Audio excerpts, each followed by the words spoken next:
Winnie the Pooh. I don't know how I'm gonna do Winnie the Pooh.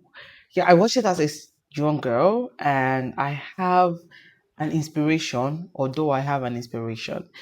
But so this is my inspiration. I said. So this is from Holly Morley. I've been forgetting how to pronounce her name. She is amazing. She's one of the makeup artists that I always love watching their work and learning from them. So I am to create Winnie the Pooh, and I hope I really sculpt this well. And to create the Winnie the Pooh, well, the sculpture, we're going to be using moldable foam clay. This is very affordable and this is very useful as a creative makeup artist. And you know what the sad thing? I am going to be filming YouTube and at the same time filming for Instagram and TikTok. I really don't know how I'm going to do this, but I have to do it. So let's just get right into the makeup for Winnie the Pooh. To begin, I'm going to moisturize my skin. Now I'm going to be wearing this bald cap. I made this bald cap using liquid latex and it's very terrible. It was a very bad cap. So it's supposed to be worn like this, like make it this work. So this is a very thick bald cap. I like it though. I do like it, but it's just that I did not actually do it well. So this tore, and I'm just going to glue this here and then look for how to like make sure that this works. Maybe I'll use masking tape or something. So this is spirit gum. This is a very good adhesive. It's good to glue down small pieces with gum just around the edges where I want it to stay. Good thing is this is not going to be perfect because we are actually putting something else on top, the moldable foam clay, so it doesn't really matter if it's clean or not. So like I said, when you know it's okay is when it becomes tacky. So this is it. Set here. Let's start from here and then like work our way through it. Straight.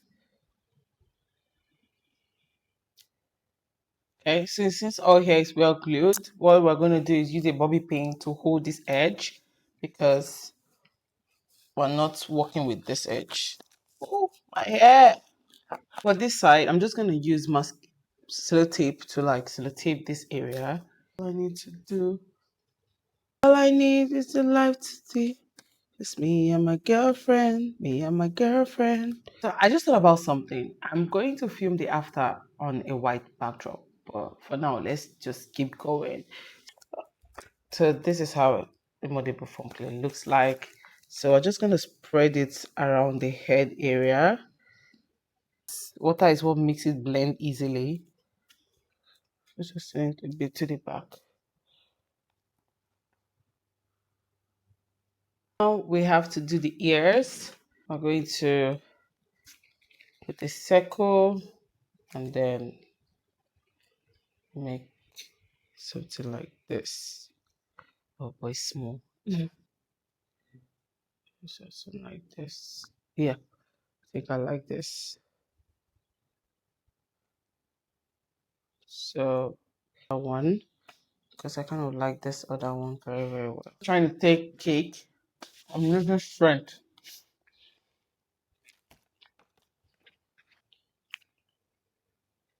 It's so gummy. So if you can see the brows, they are. I have to like make a huge brow around this side. And here. Okay, so now it's time to blend it well. Okay, so I have to start blending it very well, smoothing it with water because water is a very good way of blending a moldable foam clay. At this point, I didn't notice that my video was kind of out of focus and I just kept going. So what I did was I applied the spirit gum and then placed the moldable foam clay so that it could grip to my skin easily. And after that, I tend to start smoothing it, right? That's a word. I don't know. But so basically, I had so much issues with the nose part, like trying to get that nose shape. It was hard. I just kept putting more and more moldable foam clay on top, but I wasn't still getting what I wanted. So at this point, I just said, okay, let me smoothen it up and come back to the nozzle or muzzle. I think that's what they call it. So I tend to like put the smile line, the mouth area. This was when I was working on the mouth area. And it was really, really nice though. Not gonna lie, this one was kind of fun because they were like, oh, I'm sculpting a mouth. So that was how it was that I had to keep blending. So what I now did was I tried to use a scar wax to put on the makeup on the moldable foam clay, but it wasn't just working. To apply liquid latex all over. Okay. I love this liquid latex. This is correct. Yeah. This is the last wedge sponge I have. Applying liquid latex on a moldable foam clay is quite very tricky. First, I would really advise that you allow your moldable foam clay to dry completely before you put it on. It was time to paint, and I had these two water-based paints. So the first one was this one was quite really yellow, and I didn't want to go for that vibe. I wanted to go for something a bit darker. So I used this first. It was like a base color, and then I brought out my airbrush. I tried fixing up my airbrush, the compressor, the airbrush itself. So I had to put the paint, and this was where I made a mistake. I put the paint before I put the water, and now my airbrush wasn't working. Oh my god. At this point, I had to use the brush directly, and all of a sudden, it was working. I was so happy when I found out that it was my mixing problem. I had to put the paint first. Now it became a big issue, but finally, it was working. I was so happy. Then I started applying the brown to bring out all the brown details in the makeup. At this point, I was kind of feeling the look, not gonna lie, it was really, really nice. Painting, oh, I love SFX, oh my god. So I noticed that there were white patches. I think that was like a way of bringing out the look very well. And I used my black to define my mouth area, the depth of the mouth. And then I used eyeshadow to define the ears. I just kept working with my paint job. I painted the nose, I painted the muzzle, I painted the eyes, and then it was time to paint the lip. But I noticed that my lip wasn't really giving me what I wanted, so I went back to do it. You'll see it at the end of the video. So I just tidied everything up, kept painting and bringing out definition. It was time to wear my clothes.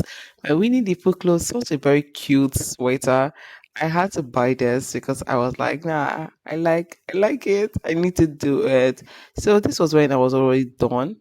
Yeah, it was time to wear the lens and wear hair. For the contact lens, I went with a black lens and also a blood vessel lens because I was trying to give the horror vibe. I wanted to give a brown splatter all over the makeup, and now this is the final look.